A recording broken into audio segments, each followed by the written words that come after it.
Não, jornalismo, a Bandeirante de São Paulo do Brasil. Algumas notícias são acres, são pesadas, muitas vezes assuntos que parecem invariavelmente técnicos, chatos, sem atração. E até por isso, muitas e muitas vezes, recebem pouca atenção no noticiário e pouco debate para que a população possa perceber a associação entre esses fatos e a sua vida, seu emprego, seu salário, o custo de vida, a perspectiva, a perda do emprego, o drama do desemprego.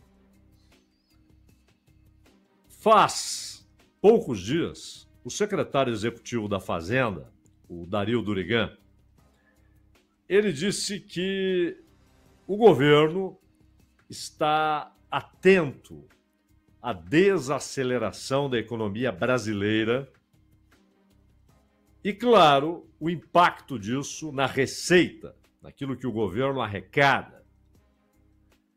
E, de acordo com o Durigan, o desaquecimento está dado, já está realizado. Não é algo que possa ser evitado. Já se materializou na economia brasileira.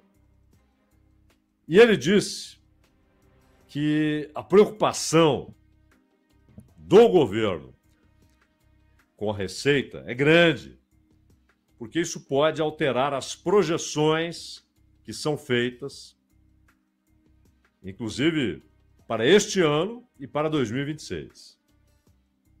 E aí os cálculos. Quanto arrecada, quanto gasta, qual o déficit. Se para o Durigan há uma importância excessiva essa história do déficit, o fato é que isso afeta não apenas o déficit primário, mas isso afeta a capacidade de investimento, isso afeta programas sociais, isso leva a contingenciamentos, aos bloqueios, né, que o governo faz de tempos em tempos, talvez outros não. E o mais importante, isso é resultado, como a de próprio Durigan, da desaceleração da economia. Ora, a economia vinha crescendo, 2 anos seguidos com crescimento acima de 3%, roçando ali 4%. O que aconteceu para uma desaceleração que não estava sendo processada e todo mundo observando? Há claramente algo no meio do caminho que inverte a tendência. E esse algo é a taxa de juros, é a Selic, 15% ao ano. E é bom lembrar, há muito cuidado nas palavras do Durigan e também do Haddad, até porque eles sempre procuram preservar o galípolo. O galípolo foi uma escolha do Lula a partir de uma indicação do Fernando Haddad. Ele trabalhava no Ministério da Fazenda, é muito próximo do Haddad. E o Haddad continua defendendo o galípolo. O próprio Lula, que personificava o problema da taxa de juros no Roberto Campos Neto, evita fazer o mesmo em relação ao galípolo. Fala que não dá para o Banco Central dar um cavalo de pau, que tem de ser um processo lento, mas que o galípolo está fazendo. Pois bem, o que está de fato fazendo o galípolo? Mais do que o galípolo, ele preside o Banco Central, mas ele não toma decisões solitariamente. Não é ele que acorda e fala, vou manter, vou elevar, vou reduzir a taxa de juros. Há um comitê E o Copom, na última reunião, como todo mundo se lembra, decidiu manter em 15%. O que vale, o que conta, é a taxa real de juros, que é uma conta simples, aritmética, nada mais que isso. Simplesmente taxa Selic menos inflação. Aí você chega à taxa real de juros. E hoje, a taxa real de juros, ela está ali entre 9,5% e 10%. É cavalar. E aí, mais importante do que o anúncio puro e simples, mantida a taxa de 15%, é a explicação, aquilo que chamam de ata da reunião do Copom. Porque nessa ata estão os argumentos. Lá estão contidos os argumentos que os diretores e o Galípolo usaram para a manutenção da taxa. E é importante olhar, observar, ler, ouvir esses argumentos para saber quais serão os próximos movimentos. Porque a inflação passada é intocável, já foi. A taxa de juros vigente está aí, já produziu seus efeitos. Mas o que acontecerá? Então, o sujeito tem um comércio. Eu vou ampliar esse comércio, eu vou contratar mais funcionários. Qual será o cenário daqui a 4 meses, daqui a 6 meses? Ele olha para a taxa básica de juros e para os argumentos do Banco Central, porque esses argumentos projetam o que será feito. O sujeito tem uma indústria. Vou ampliar a produção, vou contratar mais operários, vou fazer encomenda já de matéria-prima, já vou fazer contratos com os fornecedores, vou ampliar a fábrica. O outro planta milho, feijão, arroz, soja, cria gado, é gado de corte ou é gado de leite. Vou aumentar a produção. Vou ampliar a área plantada. Vou aumentar o rebanho. Vou comprar maquinário. Já vou comprar maquinário porque acredito que haverá uma elevação da demanda interna, principalmente para quem produz para o mercado interno. Aí ele olha a Selic. Não a que já está vigente, mas a projeção. Aquilo que o Banco Central está apontando, os sinais que estão nessas atas do Comitê de Política Monetária. E, além de tudo isso, quem tem capital olha para a Selic e para as projeções e toma a seguinte decisão, ou tem de tomar a seguinte decisão. Esse capital, eu vou investir em produção ou em comércio, em produção agrícola, eu vou empregar mais gente, eu vou aplicar no capital fixo ou no capital variável, vou contratar mais gente, vou modernizar o capital constante, ou eu vou deixar para lá tudo isso e, em vez de enfrentar a concorrência, os desafios do mercado, as incertezas do mercado, a folha de pagamento, os impostos, a falta de infraestrutura adequada, eu vou colocar esse capital para render juro. E, às vezes, nem é preciso tocar no próprio capital, porque você vai encontrar o dinheiro para investir pagando um juro ínfimo ou até a inexistência do juro em termos reais porque há países em que hoje o juro real é negativo. Capto esse capital, invisto num papel indexado pela Selic,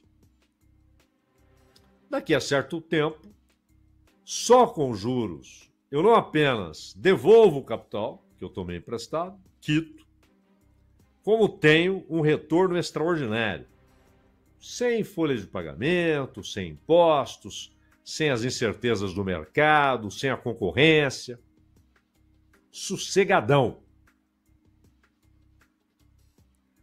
Quanto mais alta a taxa real de juros, mais atraente é para quem tem capital o rentismo. A Selic alta é um convite ao rentismo e um desincentivo à produção. E aí, claro, lemos, ouvimos na imprensa, dos acadêmicos, dos analistas, dos caras do mercado financeiro, no Congresso Nacional, ouvimos a mesma prosa, a saber, o problema é a inflação. E a causa da inflação é o desequilíbrio fiscal. Logo, o Banco Central não pode dar mole para a inflação. Então, tem mesmo que deixar os juros lá em cima. Tem mesmo que desincentivar o consumo. É a velha cartilha que, em situações normais, é uma ótima cartilha. Porque é lógica.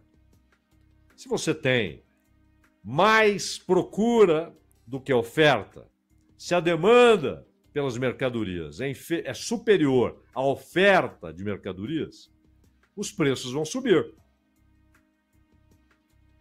E claro, nesse caso, aumenta-se a taxa de juros, o dinheiro fica mais caro, o crédito fica mais caro, há menos oferta de crédito e o consumo desce. Porque o crédito ele é fundamental na economia ocidental e hoje praticamente na economia global, com algumas exceções. Ele é fundamental. Ele é peça elementar do sistema de consumo e de circulação de mercadorias e de distribuição de mercadorias. E, portanto, de formação de preços. Aí você eleva a taxa de juros, o consumo desce, até que se alcance o equilíbrio entre oferta e procura, a inflação passa a estar sob controle, tudo bem.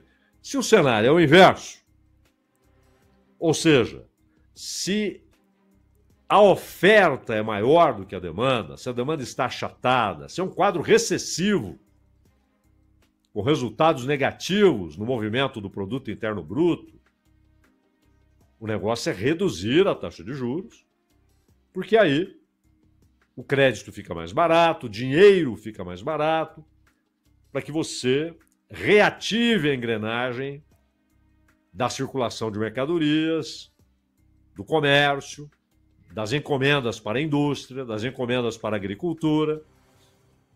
E aí a economia é reativada até que haja o equilíbrio.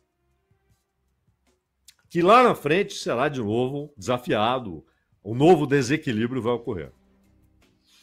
Então o Banco Central olha essa cartilha e diz: temos inflação, então temos de reduzir o consumo. O problema é que a inflação no Brasil ela não é provocada por demanda excessiva. Ela é provocada por oferta insuficiente. E, claro, pelas relações entre, principalmente, o real e o dólar, relações cambiais. Porque é óbvio que o dólar tem impacto nos preços. Basta olhar o óleo diesel. O Brasil importa uma quantidade significativa de óleo diesel. Às vezes chega a 30%, às vezes desce para 28%, às vezes passa dos 30%, mas importa óleo diesel. O óleo diesel é importado, ele é cotado em dólar. Porque o barril do preço do petróleo é cotado em dólar. A gasolina importada é cotada em dólar. além de afetar diretamente o frete, a circulação das mercadorias num país em que a rodovia é o grande caminho para escoamento da produção. O Brasil é um país que negligenciou o seu sistema ferroviário, dá alguns sinais, vez ou outra, de que voltará a investir. Também o sistema fluvial é muito inferior ao que deveria ser. Mas além de afetar o preço da circulação, o preço do escoamento da produção, afeta a produção agrícola. Com o dólar mais caro, insumos ficam mais caros, adubo mais caro e o diesel mais caro encarece o uso das máquinas. Máquinas essenciais, como trator, colheitadeira, etc. Então o câmbio tem um papel. Mas há uma oferta insuficiente. Não uma demanda imensa. Pelo contrário, o potencial da economia brasileira é para um consumo maior.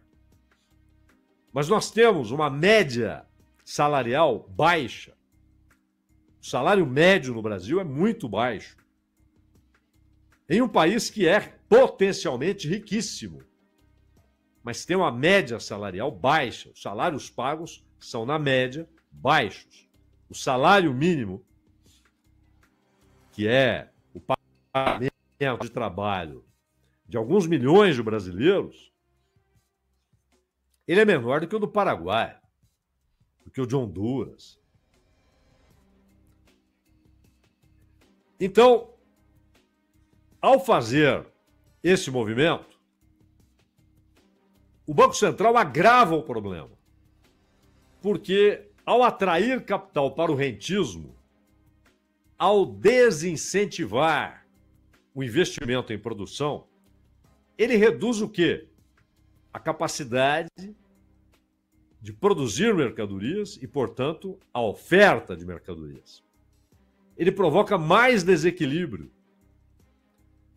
Claro, a inflação começa a descer porque o consumo de fato é afetado, a demanda é afetada.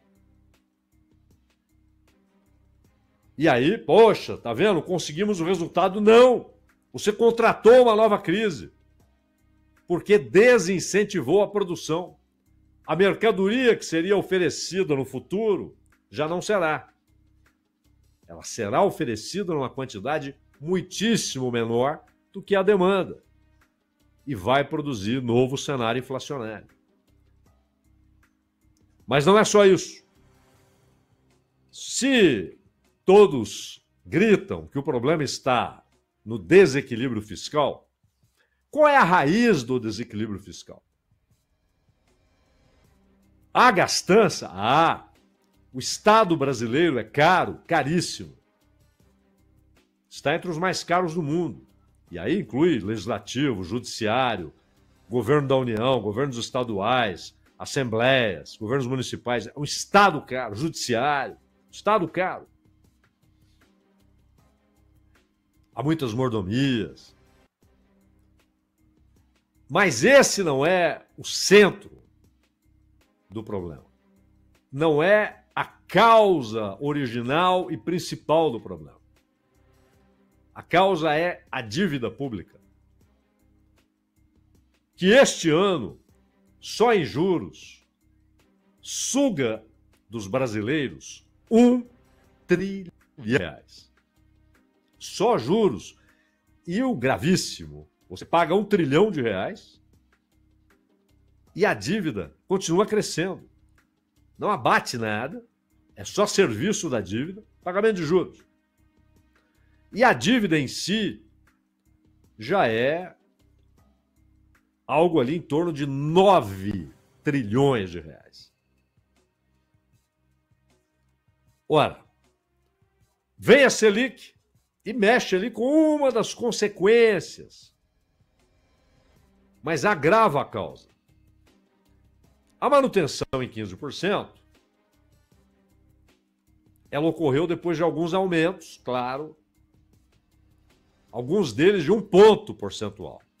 Cada ponto percentual provocou, em certo momento, um impacto de 48 bilhões, no momento seguinte de 55 bilhões de reais nos juros da dívida, porque são contratos indexados. Qual é o índice? A Selic. A indexação tem a Selic como referência, em vários contratos. Há outros que são pela variação cambial, outros que são pela inflação propriamente dita, mas cada vez há mais contratos atrelados à Selic. Mas não é só isso. Como disse o Dario Durigan, há um impacto na receita. A receita, se a economia diminui, se a atividade econômica diminui, a receita é menor. Porém, ele não fala, e o Haddad, que falou outro dia, acho que 15% está demais. Então, não é que está demais. É escandalosa essa taxa de juros. Só não é tão escandalosa quanto a taxa de juros do sistema privado, do cheque especial, do cartão de crédito. Isso aí já é estratosférico, é pornográfico. O juro que é cobrado nas relações bancárias, entre bancos e clientes, entre bancos e tomadores. E os bancos, inclusive, gostam de alegar que o problema está na inadimplência. Na verdade, os juros altos provocam mais inadimplência. Porque há uns pouquíssimos, que não querem pagar mesmo, não estão nem aí. Mas a grande maioria quer pagar, se desespera para conseguir honrar o compromisso. E muitas vezes começa a ter de escolher entre o pagamento da dívida e o pagamento da eletricidade, do aluguel. Reduz a compra de comida. E começa a fazer novas dívidas para pagar as dívidas anteriores. Agora, a Selic, que obviamente é referência, inclusive, para esse sistema privado, é o custo do dinheiro. A Selic, ela alta, produz desaceleração da economia, e isso, claro, vai resultar paulatinamente em, primeiro, novas vagas não são abertas, vagas de trabalho. Movimento seguinte, desemprego, as demissões. Além da inviabilização de empresas. Há cerca de 6 milhões de empresas no Brasil endividadas, muitas seriamente endividadas. Há cerca de 70, uns falam em 80 milhões, pode ser 70, 75, 80 milhões de brasileiros endividados.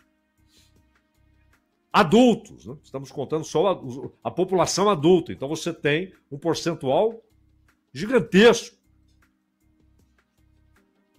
de brasileiros endividados.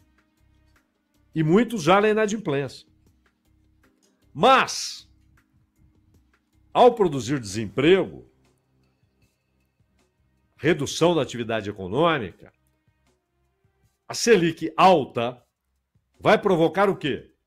Pedidos de seguro-desemprego, pedidos por seguro-desemprego. Começa a haver aumento da demanda por seguro-desemprego. Ou seja, aumento da demanda por gasto público, aumento do gasto público. Então o governo vê afetada a sua arrecadação, reduzida a sua arrecadação e aumentada a demanda pelos recursos públicos. Mais gente vai precisar de programas assistenciais. Não é brincadeira. A Previdência é afetada, porque é menos gente contribuindo, além dos que são atirados ao mercado informal de trabalho, e muitas vezes não sobra um tostão para o sujeito pagar a Previdência, ele vai adiando, vai adiando. A arrecadação da Previdência é atingida, os resultados são terríveis. E quando olhamos a ata do Copom, o que está lá é basicamente o seguinte: há muitas incertezas, ainda há pressões inflacionárias, reconhecemos que a inflação desceu, reconhecemos que a atividade econômica está diminuindo, foi reduzida já substancialmente, continua diminuindo, mas ainda há muitas incertezas e pressões inflacionárias, o cenário externo e os juros nos Estados Unidos. Então, nós não observamos no horizonte o momento em que desceremos dos 15%. Muita gente achava que já em 25 começaria o ciclo de redução. Agora, o próprio mercado financeiro já fala, talvez na primeira redução, em março de 26. E tudo isso para, nos cálculos mais otimistas, para que o país chegue a 13% de Selic no final do ano que vem, final de 2026. 13%. E o que importa? A taxa real. Se a inflação, porque foi mantida em 15%, mas se a inflação desce, cresce a taxa real de juros, que é a diferença entre Selic e inflação. E não é fácil depois você recuperar a capacidade de produção, porque não é assim, amanhã eu voltarei a produzir. Não! Esse é um planejamento que é feito muito antes. Muito antes. Para onde o capital será direcionado. Então, o resultado do aumento da Selic ou da manutenção da Selic em nível tão elevado, o resultado atravessa anos. E o Brasil precisa desesperadamente crescer 5%, 7%, 8% ao ano. E para o Banco Central, qualquer crescimento acima de 3%, não pode, não. Eles ficam malucos. Desemprego abaixo de 7%, eles ficam malucos. Se compra Querem... um frango a mais. Não pode. O cara vai comer um franguinho a mais de 2 em 2 meses. Não pode. Isso gera risco inflacionário. Mas, na verdade, isso vai produzir redução da oferta e, portanto, alimenta a causa inflacionária, aumenta o impacto da dívida pública, do pagamento de juros, reduz a arrecadação do Estado, e aqui Estado é tudo, União, governos estaduais, governos municipais, e aumenta a demanda por recursos públicos. Esse é o resultado real da taxa de juros tão elevada. Há, claro, uma outra consequência. Muita gente, ou alguns, no universo da população, é pouquíssima gente. Mas há grupos que ganham muito dinheiro com a Selic nas alturas. Ou porque detêm títulos públicos indexados à Selic, que tem a Selic como índice de correção, ou simplesmente se deleitam no rentismo, meu caro Cristiano Pavelli.